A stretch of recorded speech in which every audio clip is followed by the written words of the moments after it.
A manhã de 28 de junho de 1942 começou como qualquer outra missão de patrulha sobre a costa francesa. O oficial piloto Burlin Smith, do Esquadrão 131, ergueu seu Spitfire Mark VB, número de série AB910, da pista de grama da Half-Perp na Cornualha, juntando-se a outras 11 aeronaves para uma varredura de caça sobre o canal. O motor, Rolls-Royce Merlin, rugia com seu som grave e familiar, enquanto a formação subia por entre nuvens dispersas a 8.000 pés. Os relatórios de inteligência indicavam a atividade mínima da Luftwaffe naquela manhã, e os pilotos esperavam uma missão rotineira, talvez um breve confronto caso encontrassem alguma aeronave de reconhecimento isolada. Ninguém suspeitava que, em menos de 90 minutos, um dos caças mais bem guardados da Grã-Bretanha cairia praticamente intacto nas mãos do inimigo. Os problemas de Smith começaram sobre Cherbourg. Um único projétil de canhão disparado de um Focke-Wulf 190 surgindo do nada sob o sol atravessou o capô do motor. O Merlin tossiu, expeliu fumaça negra e travou completamente. No silêncio repentino que se segue a uma pane em grande altitude, Smith decidiu em segundos. Não poderia planar de volta por 60 milhas de mar aberto. A costa francesa se estendia abaixo, repleta de posições da Wehrmacht, mas um campo plano próximo à vila de Créteville era sua única chance. Baixou o trem de pouso, manteve o nariz elevado enquanto a velocidade caía e pousou o Spitfire com perfeição em um pouso forçado, digno de manual.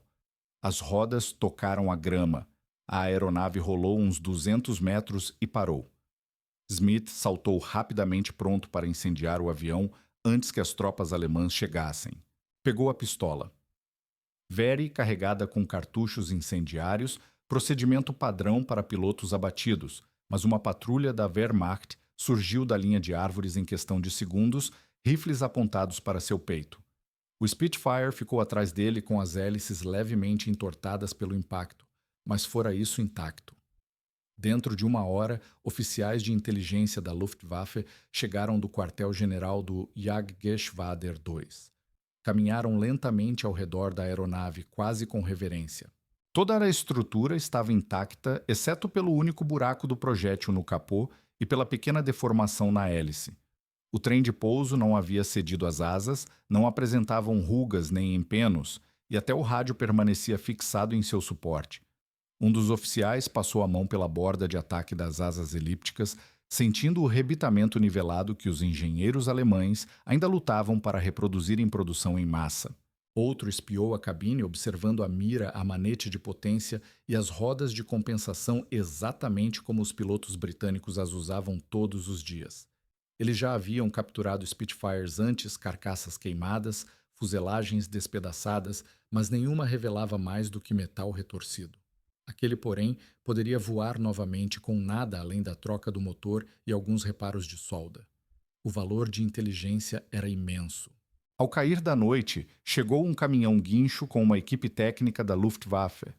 Eles drenaram o combustível restante, desconectaram os cabos de controle e içaram o Spitfire sobre a carroceria. Sob a cobertura da escuridão, para evitar os aviões de reconhecimento aliados que poderiam atacar o prêmio, o comboio seguiu em direção ao leste rumo à Alemanha. Enquanto isso, Smith iniciava sua jornada para um campo de prisioneiros de guerra, sem saber que seu pouso forçado acabara de oferecer à Luftwaffe o exame mais completo já obtido do caça que tanto os havia ferido durante a Batalha da Grã-Bretanha. Os alemães sempre haviam respeitado a reputação do Spitfire. Pilotos que retornavam dos combates sobre o sul da Inglaterra falavam de seu raio de curva apertado e da taxa de subida impressionante. Os relatórios de teste da Messerschmitt reconheceram a superioridade da aeronave em certos regimes de voo, mas o respeito baseado em depoimentos de pilotos e em inteligência indireta diferia enormemente de ter a máquina real estacionada em um hangar disponível para inspeções e testes de voo ilimitados. Quando o AB-910 cruzou a fronteira alemã no início de julho, o alto comando da Luftwaffe emitiu ordens para Heschling, a principal instalação de testes do serviço, priorizar essa avaliação acima de quase todos os outros projetos. Eles queriam respostas precisas e mensuráveis sobre desempenho de subida a raio de curva, características de stall, velocidade máxima em altitude e taxa de rolagem. Mais importante ainda, desejavam voos comparativos com seus próprios caças de linha de frente para entender exatamente onde o Spitfire tinha vantagens e onde as aeronaves alemãs poderiam explorar possíveis fraquezas. A aeronave capturada chegou às instalações de Hechlin, perto do lago Müritz, em 4 de julho de 1942. Técnicos a levaram para um hangar isolado e seguro com guardas armados em cada entrada. Mesmo o pessoal da Luftwaffe, sem autorização de segurança máxima, foi impedido de entrar no edifício. O piloto de testes, designado para avaliar o caça britânico, já havia conquistado reputação como um dos aviadores mais analíticos da Alemanha, um homem que voava com a precisão de um engenheiro, não com a agressividade de um guerreiro. Seu relatório inicial confirmaria as suposições da Luftwaffe sobre o Spitfire ou as destruiria completamente. Hauptmann Ralph Pingle deu 3 voltas em torno do Spitfire antes de tocá-lo. Ele havia pilotado o Bf-109S em combate sobre a França e a Grã-Bretanha, acumulando 26 vitórias confirmadas antes que seu próprio pouso forçado na Inglaterra o levasse a um campo de prisioneiros por 8 meses. Uma troca de prisioneiros no início de 1942 o trouxe de volta e a Luftwaffe imediatamente o designou para o Centro de Testes Aéreos de Hechlin. Sua experiência de combate e seu conhecimento técnico o tornavam a escolha óbvia para avaliar aeronaves aliadas capturadas.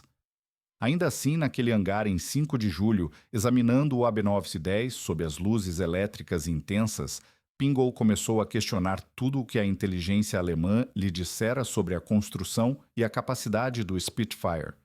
O primeiro choque veio do peso, ou melhor, da falta dele. As estimativas da Luftwaffe indicavam que o Spitfire Mark Cent pesava aproximadamente 200 quilos totalmente carregado. A equipe de Pingle colocou o AB-910 em balanças calibradas após instalar um motor Merlin 45 substituto obtido de outro Spitfire abatido. A leitura mostrou 2.911 kg com combustível e munição completos quase 300 kg a menos do que o projetado. Pingle fez os cálculos mentalmente.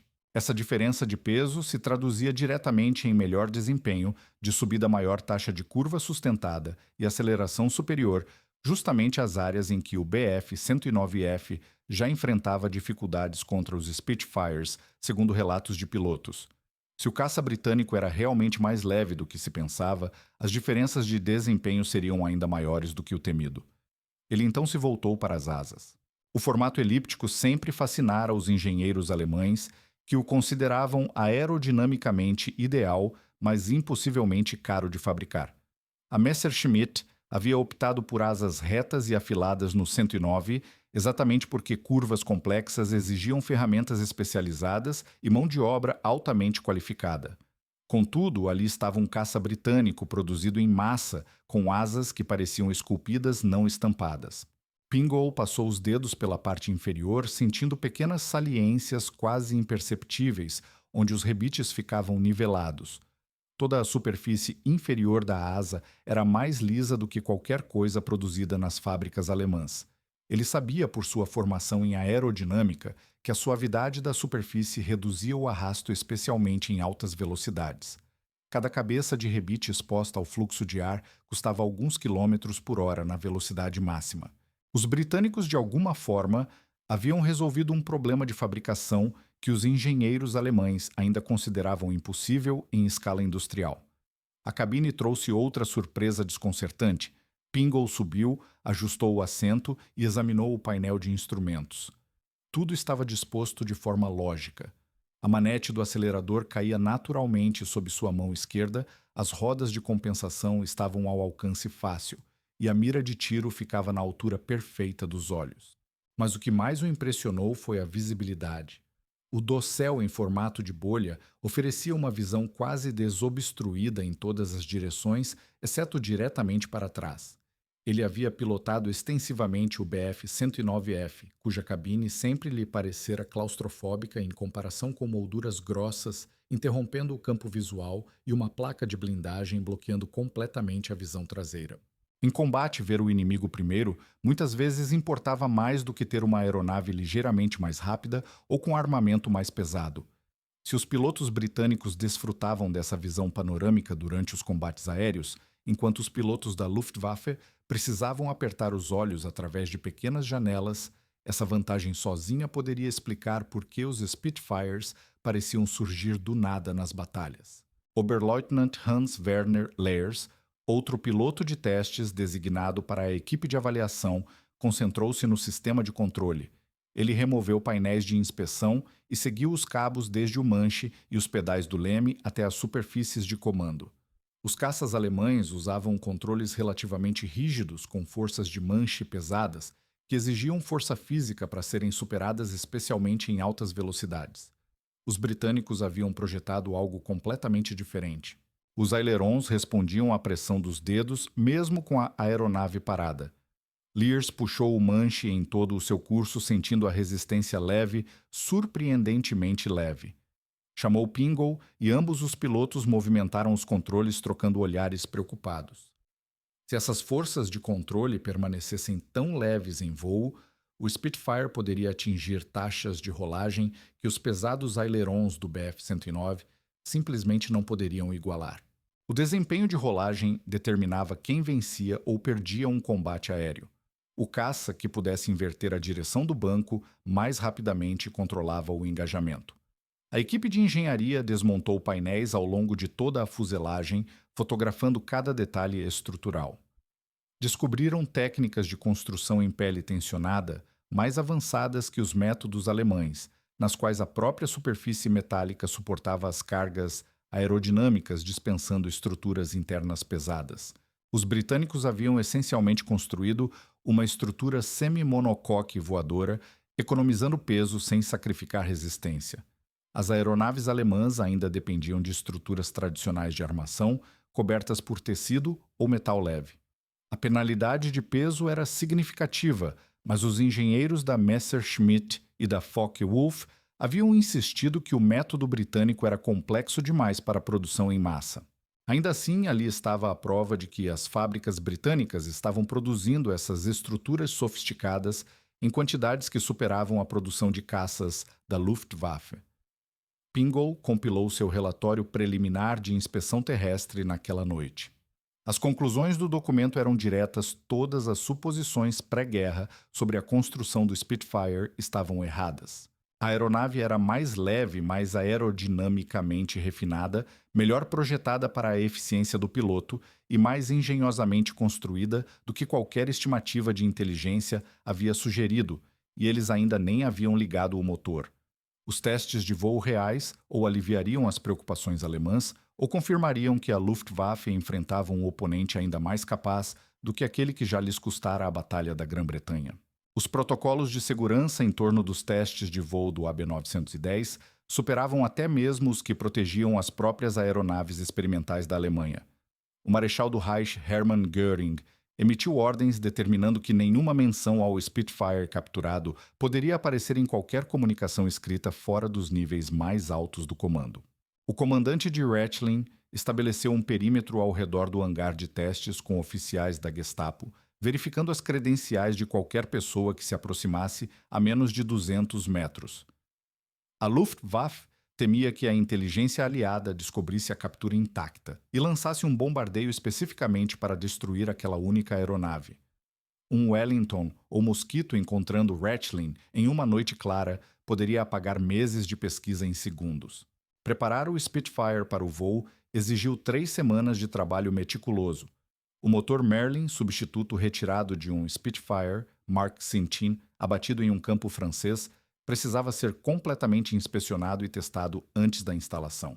Os técnicos alemães tinham pouca experiência com motores Rolls-Royce e o sofisticado sistema de supercompressor de 2 estágios do Merlin diferia substancialmente das unidades mais simples instaladas nos motores Daimler-Benz. Cada componente precisava ser verificado cuidadosamente. O sistema de arrefecimento usava uma mistura de glicol ligeiramente diferente das especificações alemãs e a temporização da ignição teve de ser ajustada com precisão de acordo com os manuais técnicos britânicos capturados separadamente. Até mesmo a hélice apresentou desafios. A unidade de passo constante da de Havilland operava por princípios hidráulicos que os engenheiros alemães consideravam desnecessariamente complexos em comparação com seus próprios sistemas elétricos de controle de hélice. A simples questão de pintar a aeronave provocou acalorados debates entre os oficiais de inteligência. Alguns defendiam mantê-la com a camuflagem original da RAF, talvez para uso em operações de engano voando baixo sobre território ocupado para confundir pilotos aliados ou até tentar uma missão de infiltração. Outros insistiam na aplicação completa das insígnias da Luftwaffe para evitar incidentes de fogo amigo durante os voos de teste. O compromisso alcançado não satisfez ninguém, mas refletia a realidade operacional. Pintaram grandes cruzes balcânicas pretas e brancas na fuselagem e nas asas, mantendo, no entanto, a maior parte do padrão de camuflagem britânico original. Painéis de identificação amarelos foram adicionados ao nariz e à fuselagem traseira, a marcação padrão da Luftwaffe para aeronaves em operação no Teatro Oriental. Embora aquele Spitfire jamais sobrevoasse a Rússia, as equipes de solo também pintaram o número branco 14 nas laterais da fuselagem, designando-o como parte do inventário de testes de Rechlin. O resultado foi uma aparência híbrida e estranha, um símbolo visual da identidade confusa da aeronave engenharia britânica, ostentando insígnias alemãs. O combustível apresentou uma complicação inesperada. O motor Merlin fora projetado para operar com gasolina de aviação de 100 octanas, um combustível que a Grã-Bretanha recebia em grandes quantidades das refinarias americanas. Já a Alemanha, com sua produção dependente de combustíveis sintéticos e suprimentos limitados de petróleo bruto, além dos constantes bombardeios aliados, lutava para produzir de forma consistente gasolina de 87 octanas. O combustível de aviação de mais alta qualidade da Luftwaffe, designado C3, tinha 96 octanas próximo, mas não idêntico às especificações exigidas pelo Spitfire. Os engenheiros calcularam que o uso do combustível C3 reduziria o desempenho do motor em cerca de 3 a 4%, afetando especialmente a pressão máxima de superalimentação em altitude. Isso significava que quaisquer resultados obtidos nos testes subestimariam as verdadeiras capacidades do Spitfire. Quando Pingle soube disso, insistiu que a discrepância fosse registrada de forma destacada em todos os relatórios. Se o Spitfire demonstrasse superioridade, mesmo operando com combustível inferior, isso tornaria as conclusões ainda mais alarmantes. A seleção dos pilotos de teste exigiu grande cautela. Pingle realizaria os voos iniciais de avaliação, mas o comandante de Rechlin queria que vários pilotos experimentassem a aeronave e oferecessem pareceres independentes. 3 aviadores adicionais foram escolhidos Lers, que havia examinado detalhadamente os sistemas de controle em solo. Hauptmann Emil Kaid, ex-instrutor com mais de 3.000 horas de voo, capaz de avaliar objetivamente as qualidades de manuseio, e Lieutenant Franz Stigler, veterano de combate do Jagdgeschwader 27 que havia enfrentado Spitfire sobre Malta e poderia comparar a máquina real com suas memórias de batalha. Cada piloto estudou o manual técnico do Abendroffens 10, um documento da RAF capturado e traduzido palavra por palavra por linguistas alemães que converteram todas as medidas do sistema imperial para o métrico e cada termo técnico britânico para o equivalente alemão. No final de julho, o tempo virou inimigo, nuvens densas e chuvas intermitentes mantiveram o Spitfire no solo por 6 dias consecutivos. Pingle aproveitou o atraso para realizar testes em solo, avançando gradualmente a manete de potência, enquanto os mecânicos monitoravam temperaturas e pressões do motor. O som característico do Merlin, mais agudo do que os motores Daimler-Benz com os quais ele estava acostumado, ecoava pelo campo de dispersão de Rechlin. Outros pilotos de teste pararam o que estavam fazendo para ouvir. Aquele som aterrorizara as tripulações de bombardeiros alemães sobre a Grã-Bretanha 2 anos antes o som dos Spitfires mergulhando para atacar.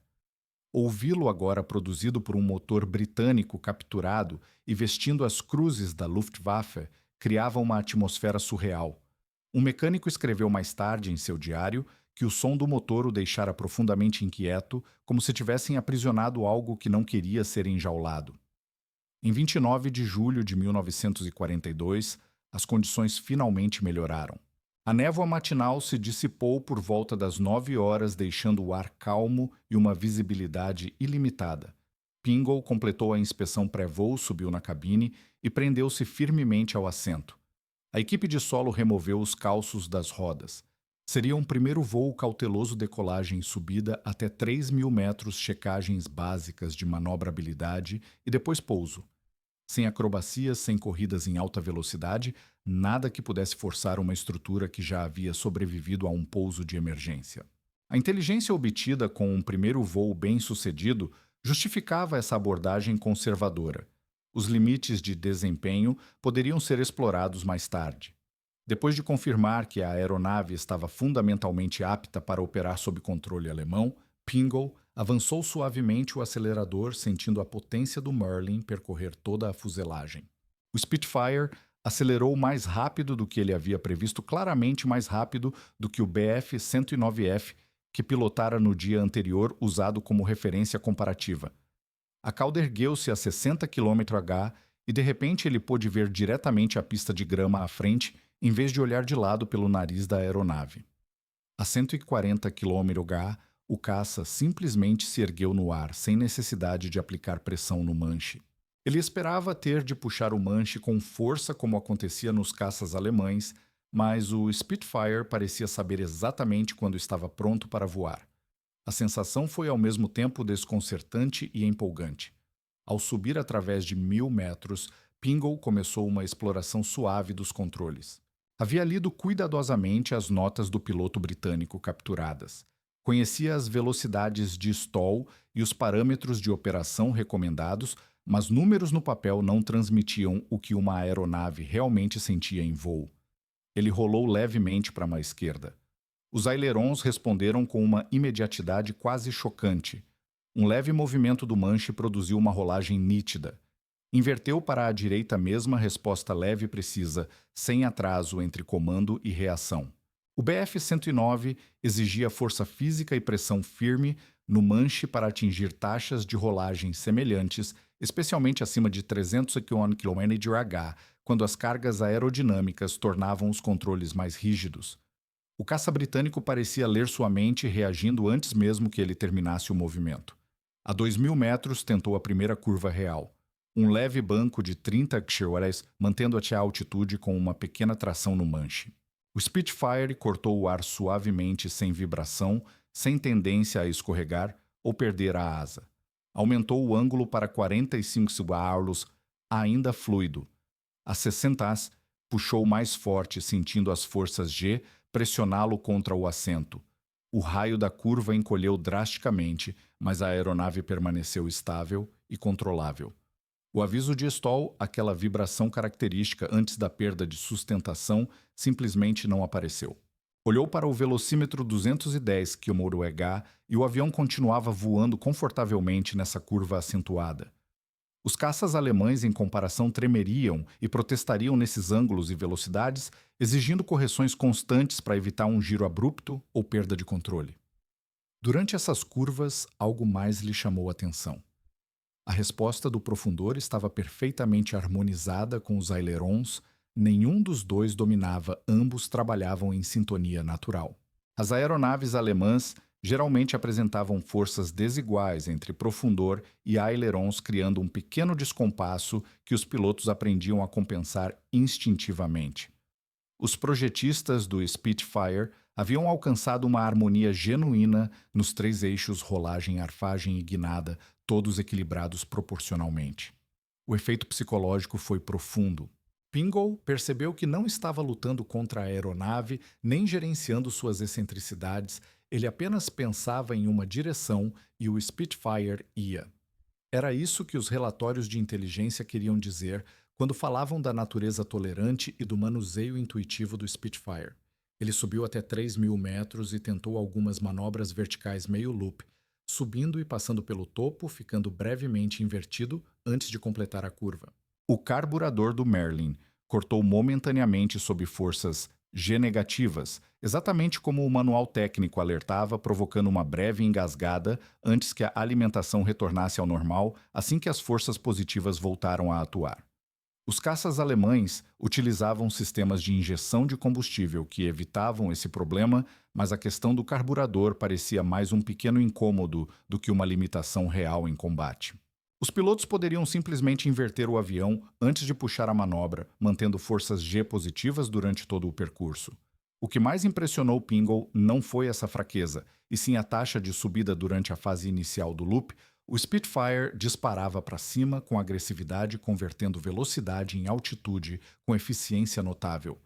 A resposta do acelerador merecia atenção especial. Pingle havia pilotado dezenas de tipos de caças ao longo da carreira, e a maioria exibia um atraso perceptível entre o movimento da manete e a mudança efetiva na potência do motor. O Merlin reagia quase instantaneamente. Aumente o acelerador à potência, respondia de imediato. Reduza-o, a resposta era igualmente instantânea. Isso tinha enorme importância em combate quando o piloto precisava ajustar a potência constantemente para gerenciar energia e posição. Um caça com resposta lenta obrigava o piloto a antecipar suas necessidades de potência com segundos de antecedência. O Spitfire, por outro lado, permitia reagir em tempo real a situações táticas em constante mudança. Combinado aos controles leves e ao raio de curva reduzido, isso significava que um piloto de Spitfire podia transitar entre regimes de voo, subir, mergulhar, virar, acelerar com mínimo atraso ou planejamento prévio. A aeronave simplesmente fazia o que o piloto pedia no exato momento em que ele pedia. Pingle deliberadamente ergueu o nariz, perdendo velocidade para explorar as características de stall. O velocímetro marcava 180, 160, 140, 120 km/h. A aeronave começou a vibrar levemente, oferecendo amplo aviso. A 110 km/h, o nariz finalmente caiu, mas o stall foi suave e previsível. Um toque para frente no manche-aumento de potência e o Spitfire se recuperou instantaneamente sem qualquer drama. Nenhuma queda de asa, nenhum indício de giro, apenas um stall aerodinâmico simples e dócil que qualquer piloto poderia controlar com facilidade. Os aviões de treinamento alemães frequentemente apresentavam um comportamento de stall agressivo para ensinar aos novos pilotos respeito pelos limites de voo. O comportamento dócil do Spitfire significava que seus pilotos podiam voar até o limite sem medo de perder o controle. Após 40 minutos, a duração planejada para aquele primeiro voo, Pingle retornou a Rechlin e iniciou a aproximação para o pouso. A velocidade de aproximação parecia baixa menos de 150 taps/mage, o que lhe dava bastante tempo para alinhar e ajustar o toque na pista de grama. A visibilidade sobre o nariz continuava excelente mesmo com a configuração de cauda baixa. O pouso foi suave. A aeronave se acomodou na grama sem quicar nem flutuar. Ele rolou até parar e desligou o motor. A equipe de solo correu em direção à aeronave enquanto Pingle permaneceu sentado em silêncio por alguns segundos, processando o que acabara de vivenciar. Em seguida, desceu calmamente e foi direto ao escritório de operações, sem dizer uma palavra a ninguém. Seu relatório preliminar de voo levou 3 horas para ser redigido e terminou com uma frase que causou um choque no alto comando da Luftwaffe. Esta aeronave é superior ao Bf-109F em todos os parâmetros relevantes de combate, exceto na velocidade máxima acima de 6.000 metros. Os testes comparativos começaram em 3 de agosto de 1942, com os pilotos de combate mais experientes de Rechlin revezando-se entre o Spitfire capturado e os caças de linha de frente da Luftwaffe. A metodologia era rigorosa e científica, subidas cronometradas até altitudes específicas, medições de raio de curva em várias velocidades corridas de aceleração do cruzeiro à velocidade máxima e combates simulados com câmeras de metralhadora, registrando cada engajamento. Cada teste foi repetido várias vezes para eliminar anomalias e estabelecer dados consistentes. A Luftwaffe precisava de evidências quantificáveis, não apenas de opiniões subjetivas de pilotos, embora, curiosamente, as opiniões fossem surpreendentemente uniformes, independentemente de quem estivesse pilotando. O primeiro duelo direto colocou o AB-910 contra um Bf-109F-4, o principal caça de linha de frente da Luftwaffe, em meados de 1942. Pingle voou o Spitfire, enquanto Leers pilotou o Messerschmitt. Ambas as aeronaves decolaram simultaneamente e subiram até 5,000 metros antes de iniciar o combate simulado. O protocolo de teste previa um início neutro, ambos os caças voando paralelamente em velocidade de cruzeiro antes de iniciarem a manobra de combate em curva. Ao sinal combinado, os dois pilotos giraram bruscamente um em direção ao outro. Em apenas 2 voltas completas, Pingle havia colocado o Spitfire na cauda de Lears. As imagens da câmera de metralhadora mostraram o Bf-109 tentando desesperadamente superar o caça britânico na curva, mas a geometria era irremediável. O raio de curva menor do Spitfire significava que a cada rotação de 360 ele se aproximava ainda mais de uma posição de disparo. Após 6 voltas, a única opção de Lears foi mergulhar em potência máxima tentando usar a superior aceleração em mergulho do Bf-109 para romper o contato. Eles repetiram o confronto 5 vezes, variando as posições iniciais. O resultado só mudava no tempo que o Bf-109 conseguia sobreviver antes que o Spitfire atingisse uma posição de tiro teórica. Em combate de curvas niveladas, o caça alemão simplesmente não tinha chances. Os dados confirmaram o que os relatórios de combate já sugeriam: um piloto de Spitfire disciplinado, que permanecesse no plano horizontal, derrotaria um piloto de Bf-109 de habilidade equivalente quase todas as vezes. Os comentários pós-voo de Lears foram profissionais e objetivos, mas devastadores. Contra um Spitfire, nunca devemos entrar em uma curva sustentada. Nossas únicas vantagens são a aceleração inicial no mergulho e um desempenho marginalmente melhor em grandes altitudes acima de 7.000 metros. Devemos lutar verticalmente, nunca horizontalmente. A comparação de taxa de subida trouxe resultados igualmente desanimadores. Ambas as aeronaves decolaram do nível do solo e subiram com potência contínua máxima até 6.000 metros. O Spitfire atingiu a altitude em 6 minutos e 42 segundos. O Bf-109F precisou de 7 minutos e 18 segundos, uma diferença de 36 segundos, o que equivalia a cerca de 800 metros de vantagem de altitude em combate. Isso significava que, se formações mistas de Spitfires e Bf-109s começassem a subir ao mesmo tempo, os caças britânicos alcançariam uma posição superior antes do confronto. Os pilotos alemães haviam desenvolvido táticas para compensar essa inferioridade, geralmente ganhando altitude antes do combate e usando essa vantagem de altura para neutralizar o desempenho de subida do Spitfire. Mas isso exigia saber exatamente onde o inimigo apareceria, algo quase impossível em combates aéreos dinâmicos e imprevisíveis. Os testes de taxa de rolagem produziram talvez os dados mais alarmantes.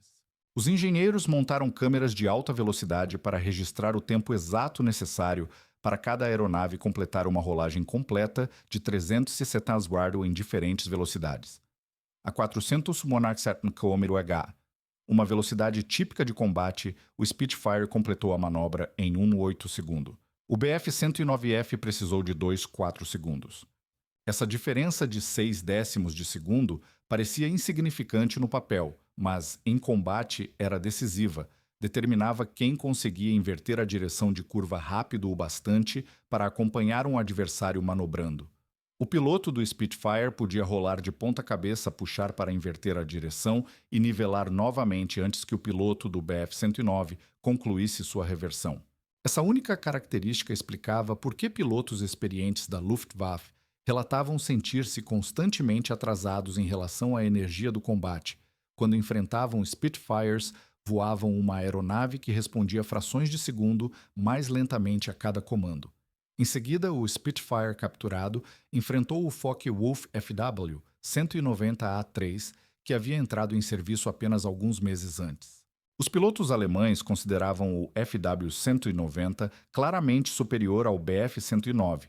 Em quase todos os aspectos, melhor taxa de rolagem, armamento mais pesado e desempenho superior em alta velocidade. Certamente esse novo caça conseguiria igualar ou superar o Spitfire. Stigler pilotou o FW-190 enquanto Kaide assumiu o Spitfire. O confronto começou exatamente como nos testes anteriores: início neutro, quebra simultânea e combate em curva. O FW-190 teve desempenho melhor que o Messerschmitt, No início, sua excelente taxa de rolagem, permitindo que Stigler invertesse rapidamente para contra-atacar as manobras de Caide. Mas após 3 curvas completas, o Spitfire novamente terminou em posição de tiro. O raio de curva ligeiramente menor do caça britânico acabou superando a vantagem de rolagem do FW-190. Contudo, o FW-190 demonstrou superioridade clara em outros regimes de voo. Seu desempenho em mergulho superava substancialmente tanto o Spitfire quanto o Bf-109, confirmando o que os pilotos alemães já suspeitavam em velocidade e poder de descida. O novo caça era rei, mas em manobrabilidade pura, o Spitfire continuava imbatível. Em voo nivelado acima de 5.000 metros, o Focke-Wulf era cerca de 25 km a mais rápido. O caça alemão também carregava armamento muito mais pesado, 4 canhões de 20 milímetros mais 2 metralhadoras em comparação com o Spitfire, que trazia 2 canhões e 4 metralhadoras. Em uma única passada de tiro, o FW-190 entregava quase o dobro do peso de projéteis.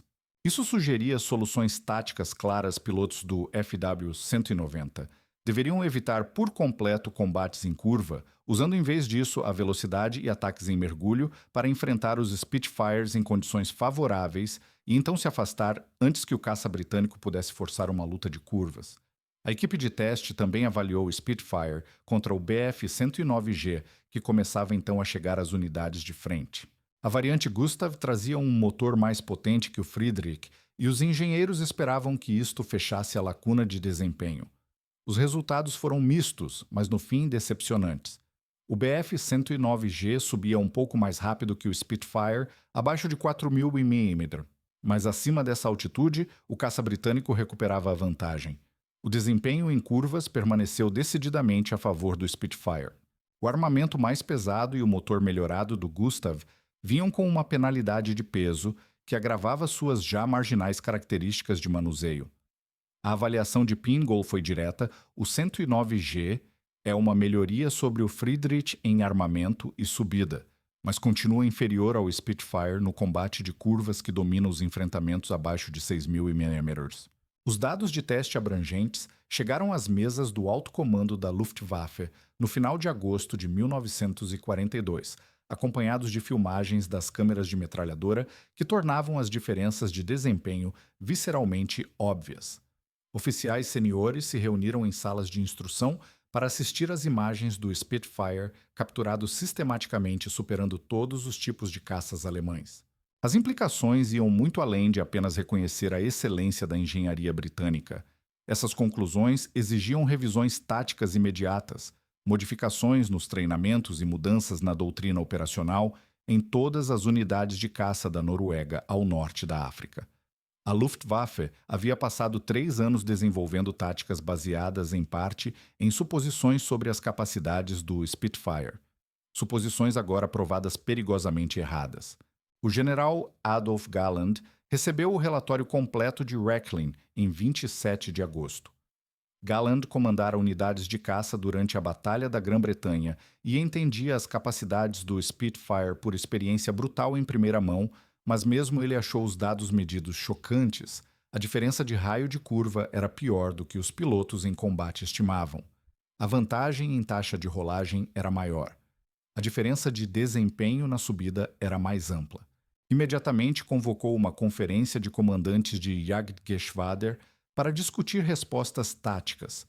A reunião durou 2 dias e produziu um manual de combate de caças revisado distribuído a cada Jagdgeschwader até meados de setembro. A nova doutrina reconhecia verdades desconfortáveis e prescrevia abordagens táticas específicas para compensar as desvantagens medidas dos caças alemães. O princípio central era simples: nunca enfrente o Spitfire em seus termos. Pilotos alemães foram expressamente proibidos de entrar em combates sustentados de curva, salvo se tivessem superioridade numérica esmagadora. O manual revisado dizia isso de forma clara: um Spitfire vencerá em curva qualquer caça da Luftwaffe atualmente em serviço. Pilotos que tentassem combate em curva contra números iguais ou superiores de Spitfires seriam abatidos. Em vez disso, os caças alemães deveriam explorar implacavelmente suas vantagens específicas. O Bf-109 deveria usar seu melhor desempenho em grande altitude e suas características de mergulho, atacando por cima, fazendo uma única passagem de tiro e mergulhando para longe antes que o Spitfire pudesse reagir. O FW-190 deveria igualmente confiar em ataques de velocidade e mergulho, nunca reduzindo a velocidade o suficiente para permitir que um Spitfire imponha um engajamento horizontal.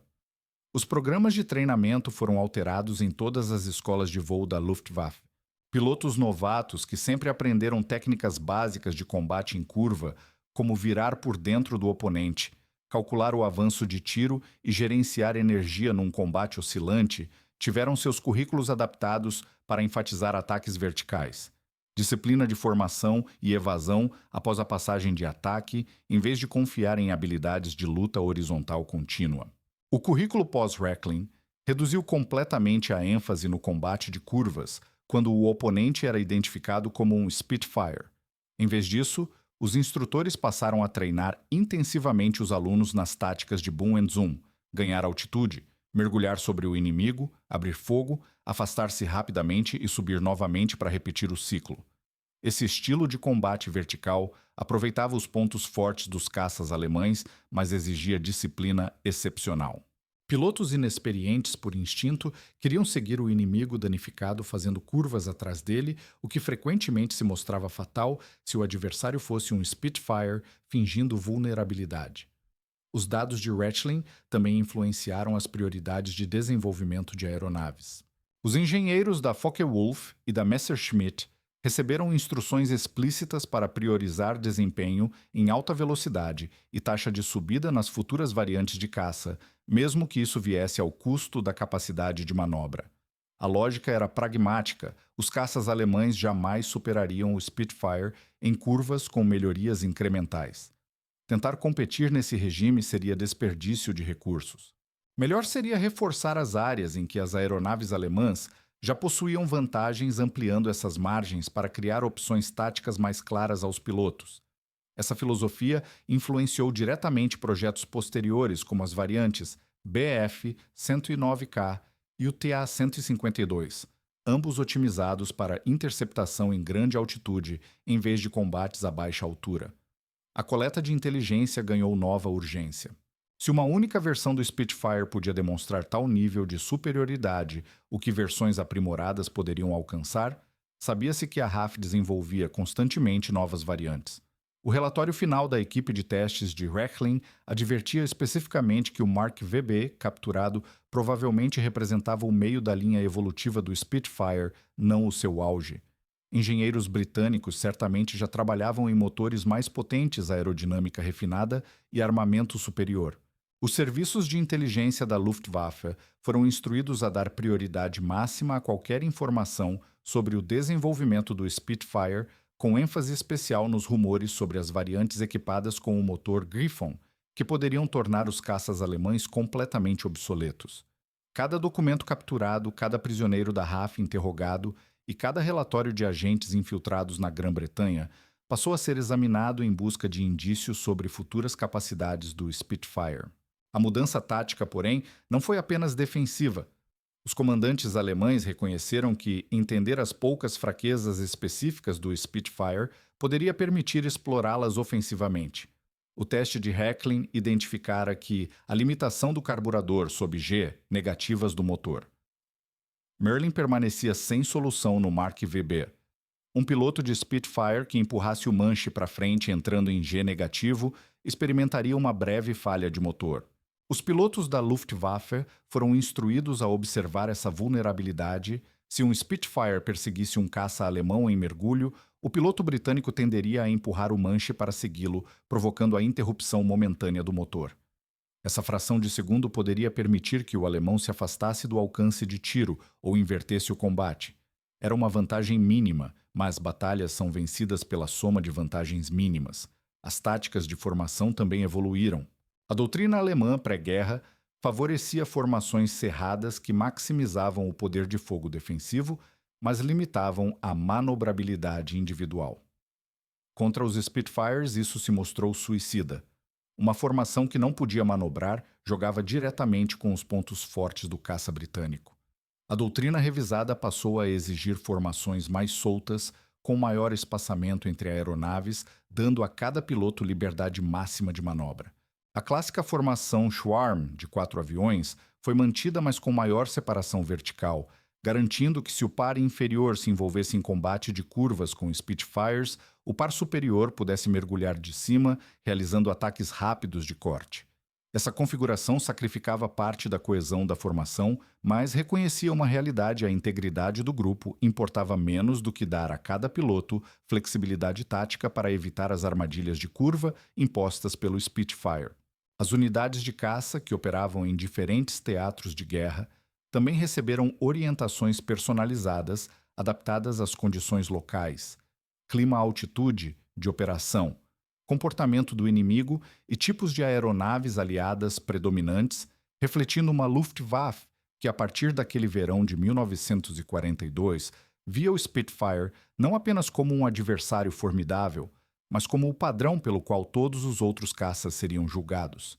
No Mediterrâneo, onde os combates tipicamente ocorriam abaixo de 4, 0 in Memories em ar quente que reduzia o desempenho dos motores, os Spitfires mantinham a vantagem máxima.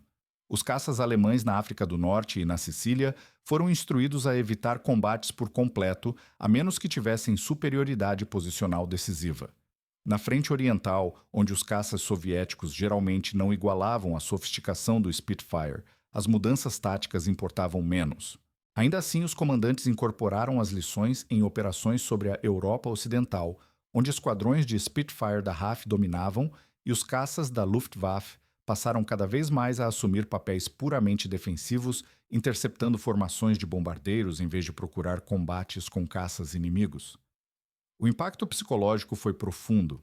Em poucos meses após os testes em Rechlin, os pilotos de caça alemães passaram a ver os encontros com Spitfires como perigosas necessidades a ser evitadas sempre que possível e não mais como oportunidades de vitória.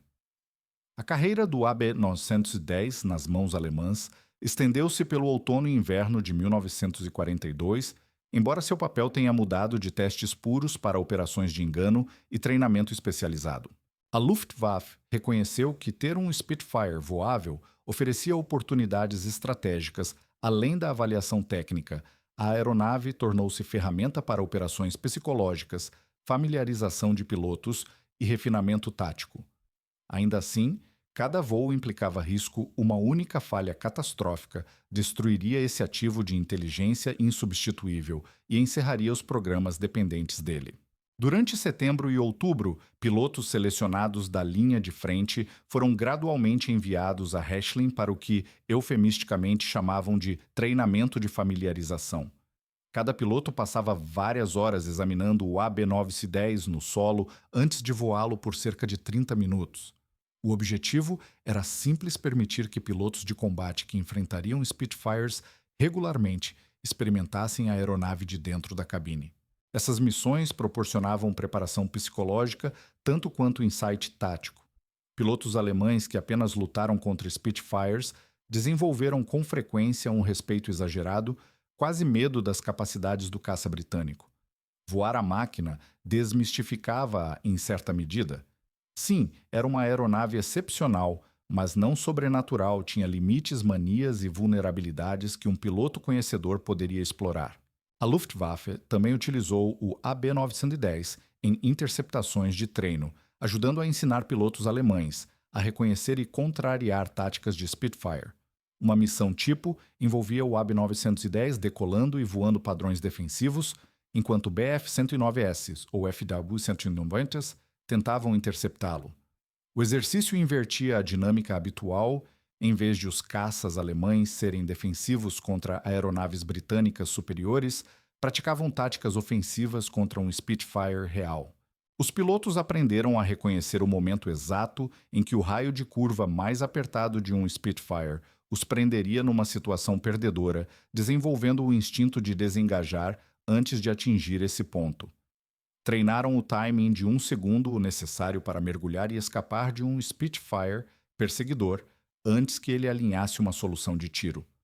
As filmagens das câmeras de metralhadora desses voos treino foram distribuídas às unidades operacionais como material instrutivo.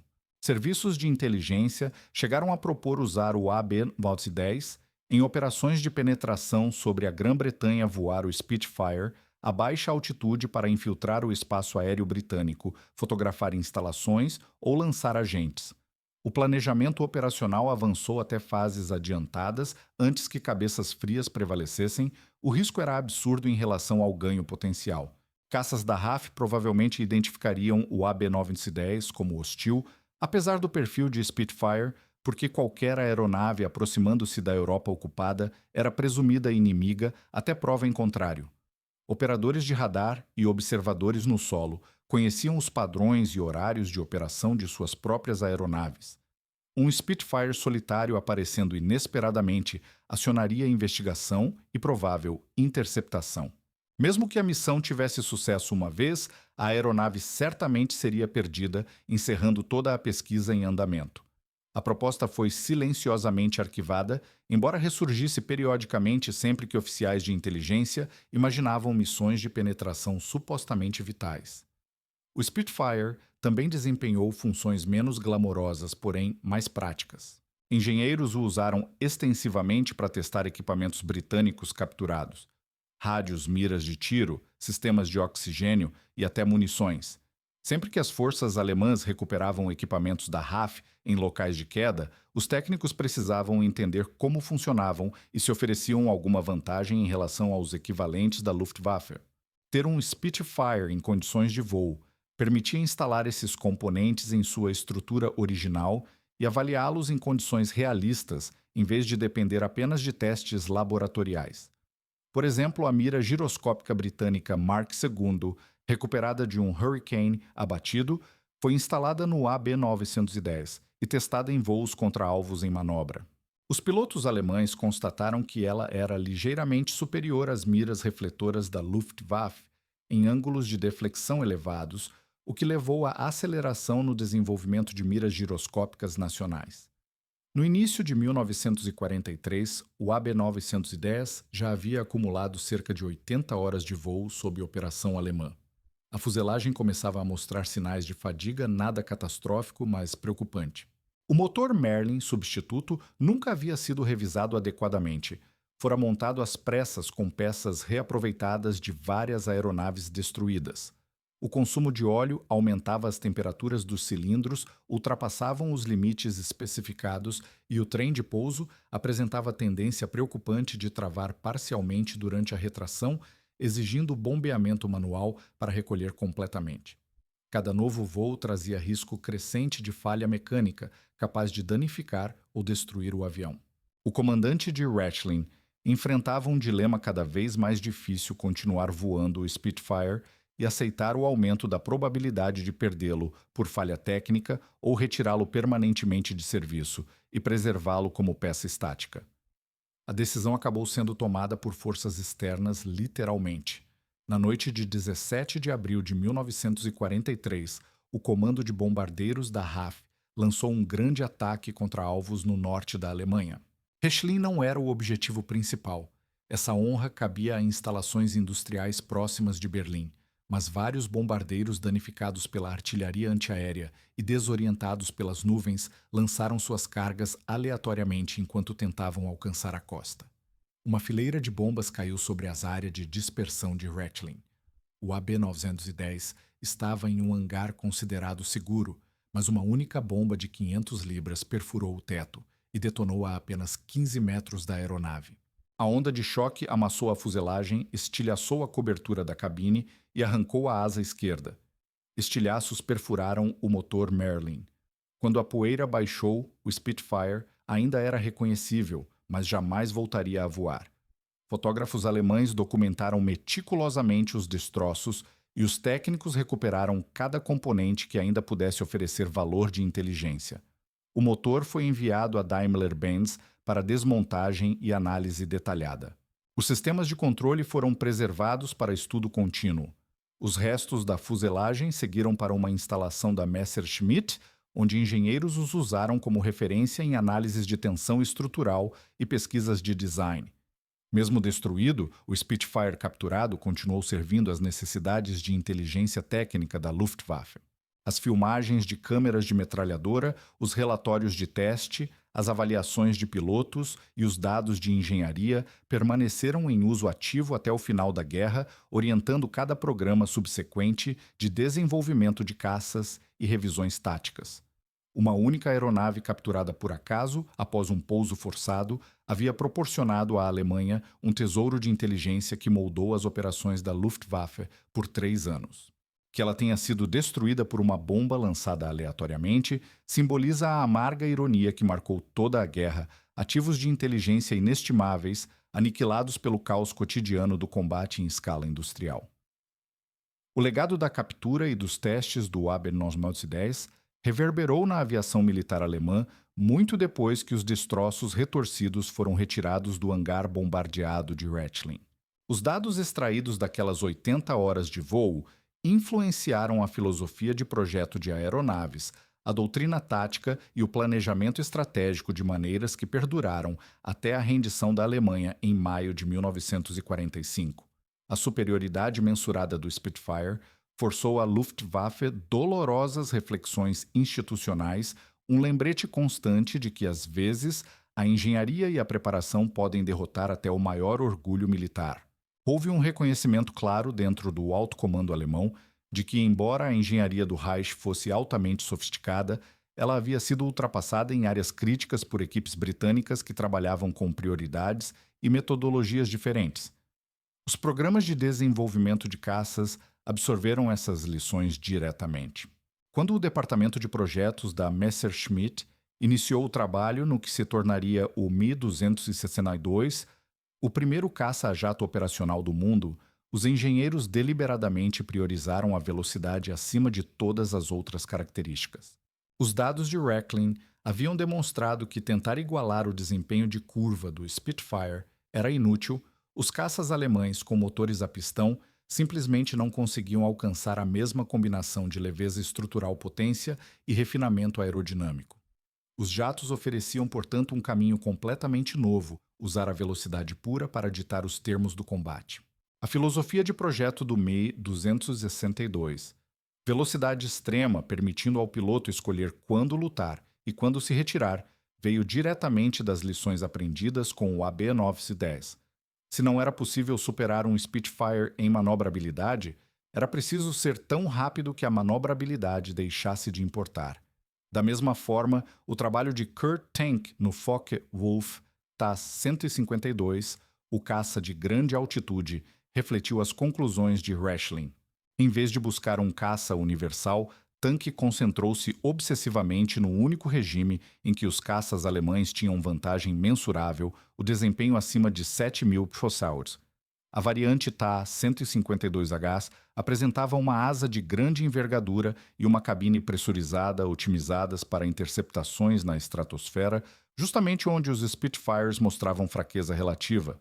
Isso representou uma mudança filosófica profunda em relação ao pensamento pré-guerra, que buscava aeronaves capazes de dominar todas as altitudes e situações de combate. O Spitfire capturado havia ensinado aos projetistas alemães que essa ambição de superioridade universal era irrealista diante das limitações industriais e de recursos do Reich. Era melhor dominar uma faixa estreita de desempenho do que ser medíocre em todas. A doutrina tática também continuou a evoluir entre 1943 e 1944, à medida que os princípios de Rechlin se espalhavam pelas unidades operacionais. Pilotos experientes da Luftwaffe desenvolveram técnicas refinadas para enfrentar Spitfires, apesar das desvantagens medidas de seus aviões. Essas táticas exploravam os cenários específicos em que os caças alemães ainda tinham vantagem em aceleração inicial, no mergulho-controle superior em altas velocidades, no caso do FW-190, e poder de fogo mais pesado. Cada engajamento era tratado como uma operação de ataque e fuga, atacar, escapar e evitar permanecer tempo suficiente para que o Spitfire forçasse o combate horizontal, onde sua manobrabilidade era letal. As proporções de vitórias e perdas nunca favoreceram a Luftwaffe na Europa Ocidental, mas teriam sido muito piores sem os ajustes táticos derivados do programa de testes do AB-910. O valor de inteligência obtido ia além dos números de desempenho. O conhecimento detalhado dos sistemas do Spitfire ajudou engenheiros alemães a desenvolver contramedidas e táticas de exploração. Por exemplo, o estudo minucioso do sistema de identificação IFF britânico, examinado no AB910, permitiu às equipes de inteligência de sinais rastrear formações da RAF com maior precisão. A análise do equipamento de rádio do Spitfire revelou limitações de alcance operacional, possibilitando que os comandantes alemães posicionassem suas patrulhas em distâncias nas quais os Spitfires de escolta não conseguiam mais comunicar-se eficazmente com suas bases. Esses benefícios secundários de inteligência, extraídos da análise meticulosa de sistemas e componentes, provaram-se quase tão valiosos quanto os próprios dados de voo. O caso do Spitfire capturado também serviu como alerta severo para os serviços de segurança da Luftwaffe. Se uma única aeronave britânica pousada intacta havia fornecido tamanha quantidade de informações à Alemanha, o que a Grã-Bretanha poderia aprender ao capturar um caça alemão? Essa constatação levou à criação de protocolos de segurança muito mais rígidos em relação à recuperação de aeronaves abatidas e ao resgate de pilotos. As unidades receberam ordens explícitas para destruir completamente aeronaves danificadas antes que pudessem cair em mãos inimigas em condições de reparo. Pilotos passaram a carregar cargas incendiárias e pequenas cargas explosivas para garantir que caças abatidos não pudessem ser reconstruídos. Oficiais de inteligência passaram a interrogar detalhadamente pilotos retornados sobre o que as forças britânicas poderiam ter aprendido com aeronaves da Luftwaffe abandonadas em território aliado. O legado do AB910 não se limitou à engenharia ou à doutrina. Ele redefiniu a forma como a Luftwaffe via o equilíbrio entre tecnologia, inteligência e segurança operacional, um lembrete duradouro de que, na guerra moderna, compreender o inimigo com precisão podia ser tão decisivo quanto derrotá-lo no ar. Os pilotos da Luftwaffe receberam ordens diretas para usar dispositivos incendiários e pequenas cargas de demolição, garantindo que aeronaves abatidas não pudessem ser reconstruídas pelo inimigo. Oficiais de inteligência passaram a interrogar exaustivamente os pilotos retornados, tentando determinar o que as forças britânicas poderiam ter aprendido caso alguma aeronave alemã tivesse sido abandonada em território controlado pelos aliados. Enquanto isso, a inteligência britânica permaneceu praticamente alheia à captura e aos testes abrangentes do AB-910 durante toda a guerra. O piloto oficial Berlin Smith, o azarado aviador que fizera o pouso forçado perto de Cherbourg, passou o restante do conflito em campos de prisioneiros e jamais soube que sua aeronave havia se tornado o Spitfire mais estudado da Alemanha. No pós-guerra, quando os oficiais de inteligência da RAF começaram a compilar os históricos sobre o intercâmbio tecnológico ocorrido durante o conflito, descobriram documentos que faziam referência a extensos testes da Luftwaffe com um Spitfire Mark VB capturado. A revelação provocou preocupação imediata quanto às possíveis vantagens táticas que a Alemanha poderia ter obtido, embora a essa altura a guerra já houvesse terminado e a questão fosse meramente acadêmica. Os projetistas de aeronaves britânicos ficaram surpresos ao descobrir a precisão com que os engenheiros alemães haviam mapeado o envelope de desempenho do Spitfire. Os dados de Rechlin coincidiam quase perfeitamente com os resultados de testes da própria RAF. A captura do AB-910 ainda influenciou um último e inesperado campo, o desenvolvimento da aviação no pós-guerra. Quando as equipes de inteligência aliadas vasculharam a Alemanha derrotada em 1945, encontraram enormes quantidades de documentos técnicos da Luftwaffe, incluindo o relatório completo dos testes de Rechlin sobre o AB-910. Engenheiros britânicos e americanos estudaram esses arquivos minuciosamente, não para aprender sobre o Spitfire, que já conheciam em detalhes, mas para compreender a metodologia de testes e as abordagens analíticas alemãs. A forma meticulosa e sistemática com que os engenheiros haviam avaliado o AB-910 impressionou profundamente os especialistas aliados. Os protocolos de ensaio, os métodos de registro de dados e as técnicas de análise comparativa empregados em Rechlin acabaram influenciando diretamente os padrões de testes de aviação militar adotados tanto na Grã-Bretanha quanto nos Estados Unidos no pós-guerra.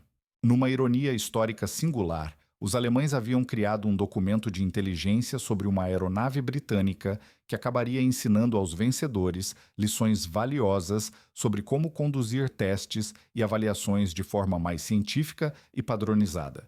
Mas a lição mais ampla transcendia qualquer avião ou tática individual.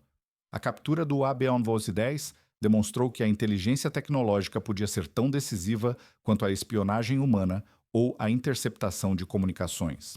Uma única máquina intacta analisada metodicamente foi capaz de fornecer insights que moldaram a doutrina e o desenvolvimento de toda uma força aérea por anos. Esse princípio se aplicava não apenas a caças, mas também a tanques, sistemas de radar, dispositivos de criptografia, qualquer tecnologia cuja compreensão pudesse influenciar as próprias escolhas de projeto e o planejamento operacional. Os serviços modernos de inteligência militar traçam algumas de suas metodologias diretamente até programas da Segunda Guerra Mundial, como a avaliação de aeronaves capturadas em Hechelin.